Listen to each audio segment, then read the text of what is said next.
ഇസ്ലാമിൽ വിവാഹത്തിൻ്റെ വിധി എന്താണ്? നിർബന്ധമാണ് ഒരു വ്യക്തിക്ക് വിവാഹം നിർബന്ധമാണോ, അതല്ല വിവാഹം കഴിക്കാതെ ജീവിക്കാൻ അനുവാദമുണ്ടോ? അത് ആപേക്ഷികമാണ്. ഒരു യുവാവ് സാമ്പത്തിക ശേഷിയുണ്ട്, ശാരീരിക പുഷ്ടിയുണ്ട്, കല്യാണം കഴിച്ചാൽ അവളെ പോറ്റാനുള്ള ത്രാണിയുമുണ്ട്.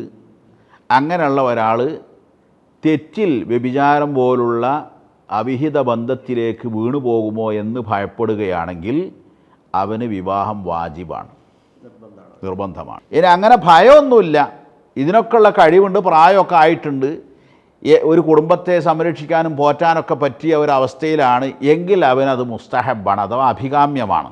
എന്നാൽ കല്യാണം കഴിച്ചാൽ അവളോടുള്ള ബാധ്യത നിർവഹിക്കാനൊന്നും കഴിയില്ല, അതൊരു തളച്ചിടലായിരിക്കും, കയറില്ലാതെ കെട്ടിയിടുക എന്നൊക്കെ പറഞ്ഞതുപോലെ.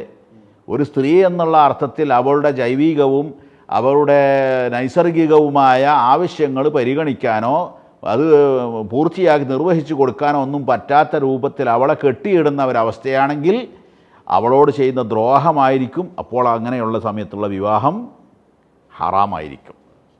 ഇങ്ങനെ ഓരോ സമയത്ത് ഇങ്ങനത്തെ യാതൊരു ഇതുമില്ല. ഒരാൾക്ക് വിവാഹം ചെയ്യാനുള്ളവരെ കഴിക്കണമെങ്കിൽ കഴിക്കാം, അങ്ങനെയൊക്കെ ആണെങ്കിൽ കേവലം അനുവദനീയമായ കാര്യമാണ്.